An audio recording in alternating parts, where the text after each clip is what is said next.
പ്രപഞ്ചനാശത്തിന് തന്നെ കാരണമാകുമായിരുന്ന കാളകൂട വിഷം ഭൂമിയിൽ പതിക്കാതെ സ്വയം പാനം ചെയ്യാനൊരുങ്ങുന്ന ഭഗവാൻ. അദ്ദേഹത്തിന്റെ ഉള്ളിൽ വിഷം എത്താതിരിക്കുവാൻ പാർവതീദേവി കഴുത്തിൽ അമർത്തിപ്പിടിക്കുന്നു.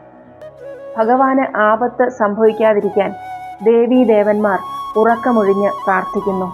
ഇത് ശിവരാത്രിയുടെ ഐതിഹ്യം. ഇന്ന് സമൂഹത്തിൽ വിവേകത്തിന്റെ വെളിച്ചം അസ്തമിച്ചുകൊണ്ടിരിക്കുന്നു. ബന്ധങ്ങൾ സ്വാർത്ഥമാവുകയും സംസ്കാരത്തിന്റെ സത്ത മരവിച്ചുമിരിക്കുന്നു. ഇത് സമൂഹത്തെ വിഷമയമാക്കുകയും ജീവിതം ദുരിതപൂർണമാവുകയും ചെയ്യുന്നു. ഈ സാഹചര്യത്തിൽ ശിവരാത്രി നൽകുന്ന സന്ദേശം ഏറെ പ്രാധാന്യമർഹിക്കുന്നു. ത്യാഗത്തിലും സ്നേഹത്തിലും പരസ്പര സമർപ്പണത്തിലുമാണ് ലോകക്ഷേമത്തിന്റെ പൊരുൾ കുടികൊള്ളുന്നത്.